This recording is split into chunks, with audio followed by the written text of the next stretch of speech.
사람의 마음은 깊은 바다와 같아서 그 속을 들여다보기가 참으로 어렵습니다. 입으로는 참이라고 말하지만 속으로는 거짓을 품은 자를 어떻게 가려낼 수 있을까요?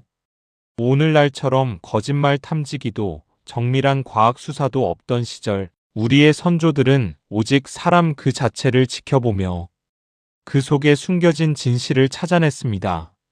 다산정약용은 흠음신서에서 고대 주나라 때부터 내려온 5가지 심리 수사법인 오청을 상세히 소개했습니다. 오청이란 5가지를 듣고 살핀다는 뜻입니다. 다산은 죄를 묻기 전에 사람의 몸이 내보내는 정직한 신호를 읽을 줄 알아야 한다고 믿었습니다. 그 지혜로운 5가지 길을 하나씩 따라가 보겠습니다. 첫 번째는 사청입니다. 말하는 기운을 살피는 것입니다. 진실을 말하는 사람은 그 말이 거침없고 조리가 있습니다.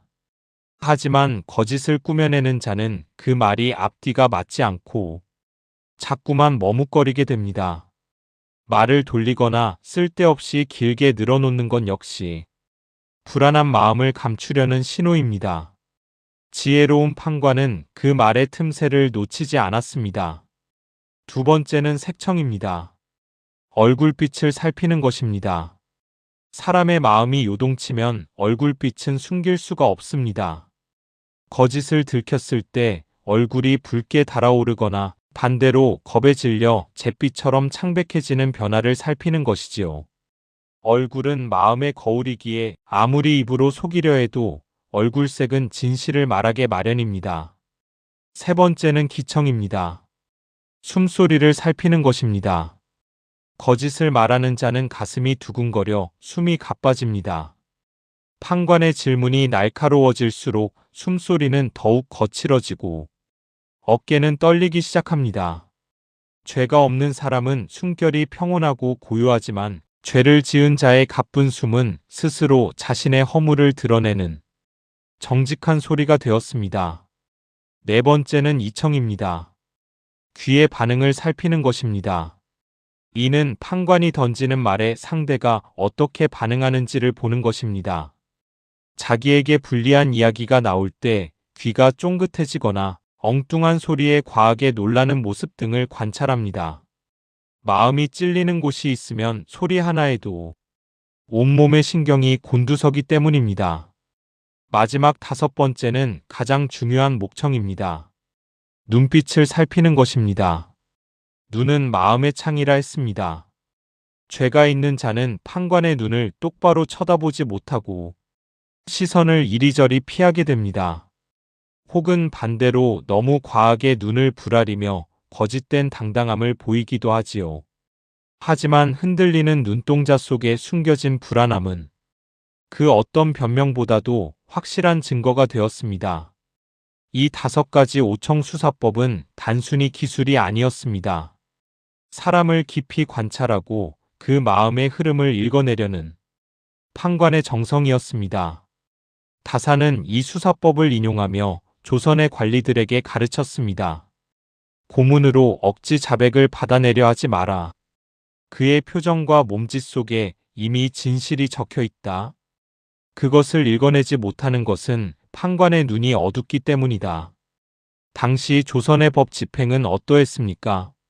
말이 통하지 않으면 고문을 가하고 매질을 하여 거짓일지도 모를 자백을 받아내는 일이 흔했습니다. 다산은 그 무식하고 잔인한 수사 방식을 준엄하게 꾸짖었습니다. 매질 앞에 장사 없다. 고통을 견디지 못해 한 자백은 억울한 죄인을 만들 뿐이다. 다산은 고문 대신 판관의 명석한 관찰력을 강조했습니다. 다산이 유배지에서 흠음신서를 집필하며 이 오청 수사법을 정성스럽게 기록한 이유는 하나였습니다. 단 한 명의 백성이라도 억울하게 형틀에 묶이는 일이 없기를 바랐기 때문입니다. 말과 안색, 숨소리와 눈빛을 살피는 번거로운 과정을 거쳐서라도 진실을 찾으려는 판관의 노력이 있다면 세상은 조금 더 공정해질 것이라 믿었습니다. 다산은 말했습니다. 판관의 풋끝은 칼보다 무겁다. 오청을 통해 죄인의 마음을 읽는 것은 그를 벌주기 위함이 아니라 진실을 밝혀 사람을 살리기 위함이었습니다. 눈에 보이는 죄만 보지 말고 그 죄 뒤에 숨겨진 마음의 병을 보라. 다사는 수천 년 전의 심리수사법을 통해 인간을 대하는 가장 품격 있는 자세를 가르친 것입니다. 오청 수사법이 제대로 지켜진 마을에는 억울한 눈물이 없었습니다. 판관이 백성의 마음을 읽어주니 백성은 법을 두려워하기보다 믿고 따르게 되었습니다. 수사란 단순히 범인을 잡는 행위가 아니라 흐트러진 사람의 마음을 바로잡고 공동체의 평화를 되찾아주는 신성한 일이었습니다. 오늘날 우리는 어떻습니까? 우리는 다른 사람의 진심을 알기 위해 얼마나 노력하고 있을까요? 눈에 보이는 결과와 화려한 말솜씨에만 귀를 기울이고 있지는 않습니까? 다산이 전해준 오청의 지혜는 비단 재판정에서만 쓰이는 기술이 아닙니다. 우리가 서로를 대할 때 그 사람의 숨소리와 눈빛까지도 진심으로 배려하라는 가르침이기도 합니다. 마음이 맑은 호수와 같다면 그 위에 비치는 진실 또한 선명할 것입니다. 오청 수사법의 끝은 결국 판관 자신의 마음을 맑게 닦는 일이었습니다. 내가 맑아야 남의 거짓을 가려낼 수 있고 내가 고요해야 남의 떨리는 숨소리를 들을 수 있기 때문입니다. 다산의 풋끝은 그렇게 우리 모두의 마음을 향하고 있습니다.